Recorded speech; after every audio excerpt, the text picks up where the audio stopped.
비플레스 팟캐스트 10분 투자 10억 벌기 비플 텐텐. 안녕하세요. 비플 텐텐의 풀 대표입니다. 네, 안녕하세요. 투자명입니다. 네, 오늘도 세금 전문가 절세나우님 모시고 이야기 진행해 보도록 할게요. 안녕하세요, 절세나우님. 안녕하세요.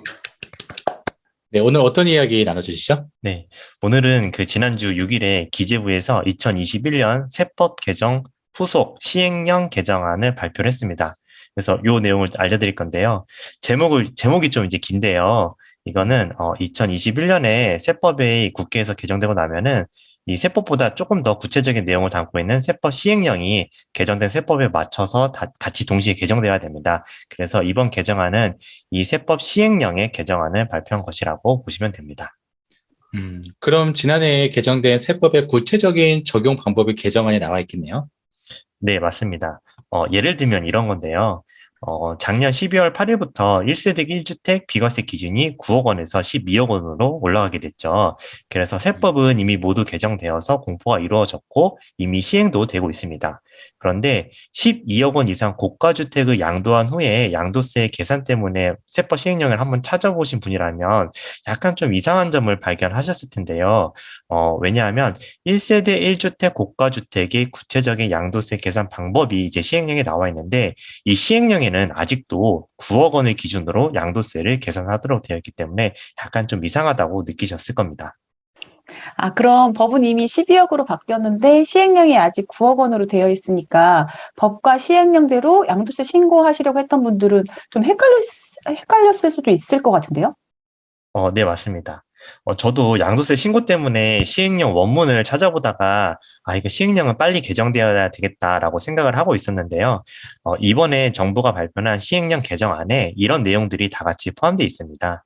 그래서 이번 시행령 개정안에는 고가주택 기준을 12억 원으로 해서 1세대 1주택 고가주택의 양도 차익가 그리고 장특공 계산하는 방법이 나와 있습니다. 그리고 그 시행 시기를 소득세법과 일치되도록 2021년 12월 8일로 하도록 하고 있으니까요. 만약에 이제 12억 이상 고가주택을 1세대 1주택으로 해서 양도하신 분들도 안심하고 12억 기준으로 다 같이 계산해서 양도세를 납부하시면 되겠습니다. 그럼 이번 시행령 개정안에서 알아두면 도움이 될 내용이 또 있을까요? 네, 조금 도움이 되실 만한 내용을 하나 더 추려보자면은, 영유아 보육법에 따라서 인가를 받은 5년 이상 가정 어린이집에 대해서는 가정 어린이집 이외에 1주택을 보유하고 있다면 그 1주택에 대해서 1주택을 양도할 때 비과세 판단할 때 이 가정 어린이집을 주택수에서 빼주고요. 그리고 이 가정 어린이집 자체를 양도할 때도 중과를 배제해 주는데요. 이제 이러한 혜택을 주는 어린이집의 범위에 가정 어린이집뿐만 아니라 국공립 어린이집, 그리고 직장 어린이집, 그리고 협동 어린이집도 모두 포함되도록 바뀔 예정입니다. 제 주변에도 이제 협동 어린이집이라는 거를 보내고 계신 분이 있어가지고 이 부분은 저도 유심히 봤는데요. 그래서 어린이집으로 사용되는 곳이라고 하면은 이제 혜택을 받으실 수 있는 부분이 늘어나게 되니까 만약에 보유하신 주택을 어린이집으로 활용하고 계신 분이라고 하면은 참고하시면 좋을 것 같습니다. 근데 그리고 혹시 얼마 전 죄송해요. 협동 어린이집 같은 경우는 네. 몇 명 이상 이제 모여야지 되는 거예요? 19이었나 20명이었나? 저도 그거 한번 어린이 찾아봤는데 수가요?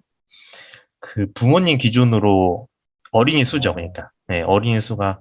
그래서 이거는 보내신 분들은 뭐 좋아하시는 분들도 있고 조금 힘들어하시는 분들도 계시더라고요. 직접 육아 참여하셔야 되시거든요.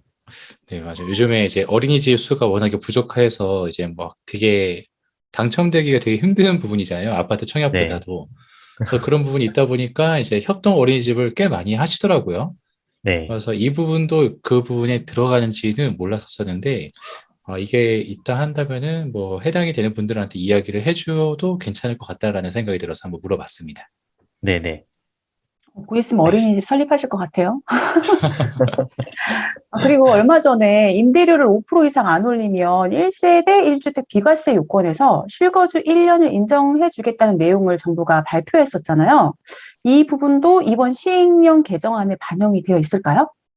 네, 그 부분도 이제 이번 개정안에 반영이 돼 있는데요. 이 개정안 내용을 보면은 지금 앞으로 말씀드릴 세 가지 요건을 모두 충족하는 주택은 1세대 1주택 비과세 판단 시에 실거주 기간 1년을 인정해 주겠다라고 내용이 들어가 있습니다. 우선 첫 번째 요건부터 말씀드리면은 이 첫 번째 요건부터가 사실 좀 복잡합니다.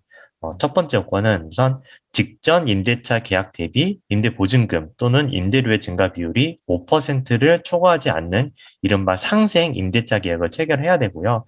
그리고 이 임대 기간은 2년 이상 임대해야 됩니다. 그리고 이 상생 임대차 계약이라는 거는 2021년 12월 20일부터 2022년 12월 31일 사이에 임대차 계약을 체결하고 계약금을 지급받은 경우를 한정해서 가리키는 거다라고 나와 있습니다. 그리고 주택 매수 후 신규로 체결한 임대차 계약이나 주택 매수 시 매도인으로부터 승계받은 임대차 계약은 제외하도록 되어 있습니다. 그러니까 기존에 본인이 가지고 있던 물건에 대해서 임대차 계약을 연장해야 되는 부분이다라고 이해하시면 될 것 같고요. 그리고 두 번째 요건은 임대 개시일 당시 1주택을 소유한 1세대가 임대하는 주택이어야 한다라는 거고요. 그리고 임대 개시일 당시 기준시가가 9억 원 이하여야 됩니다. 그리고 마지막 세 번째 요건은 직전 임대차 계약이 존재하고 직전 임대차 기간이 1년 6개월 이상인 주택에 대해서 적용을 해주겠다라고 시행령에 나와 있습니다. 이런 시행령이 나오고 규제가 나올 때마다 드는 생각이 뭐냐면요. 그러니까 누군가를 더 추가로 이제 그러니까 이게 나옴으로 인해 가지고 페널티를 받는 누군가를 포함시켜주는 내용들보다는 어떤 거 제외 하면서 잘라내는 부분들이 훨씬 더 많다라는 부분들이 되게 많이 느껴지더라고요.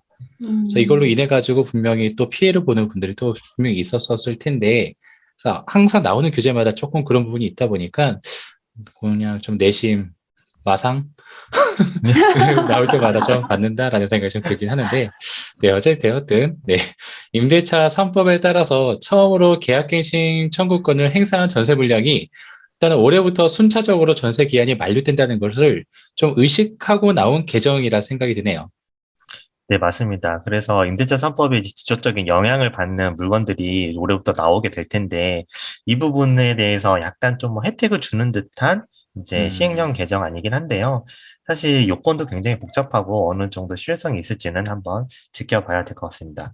그리고 이 내용이 작년 12월에 정부에서 2022년 경제정책 방향이라고 해서 언급했던 내용에 나와 있는 내용이거든요. 그래서 이거에 발맞춰서 시행령이 개정한 것이다라고 보시면 될 것 같습니다.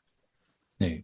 근데 어찌되었든 비과세를 받으려면은 2년 이상을 거주를 해야 되는데 1년만 이 기간 내에다 주다 보니까 어쨌든 1년을 들어가야 살아야 되는 거잖아요. 이사비와 뭐 복비 등등 해가지고 다른 부분이 또 추가로 들어가는 부분이 있다 보니까 이거는 정말 주는 것도 아니고 줄 듯 말 듯한 이런 느낌이 들어가지고 이거에 대해서 찬성하는 의견도 좀 많이 있긴 하지만 반대하는 의견도 좀 많은 것 같다라는 생각이 들어요, 개인적으로는요. 네, 그래서 항상 뭐 누구나 모든 사람들 만족시킬 수 없는 게 뭐 정책이긴 하지만 그래도 만족을 시킬 수 있다 그런 부분으로 좀 내놓은 정책을 한다면은 조금 더 만족을 시켜주기 위해서 좀 만들어주면 어떨까라는 생각이 좀 들긴 합니다. 네, 절대 제가 절세나우님한테 뭐라 하는 게 아니라요. 제가 뻔한 줄 알았어, 뭔가 지금. 입법할 수 있는 힘이 있는 사람이었으면 좋겠다는 생각이 듭니다. 네, 다음에 조금 더 잘 만들어주세요. 네, 농담이고, 네, 오늘도 좋은 내용 빨리 알려주셔서 감사합니다. 너무 수고하셨습니다. 네, 고생하셨습니다. 수고하셨습니다.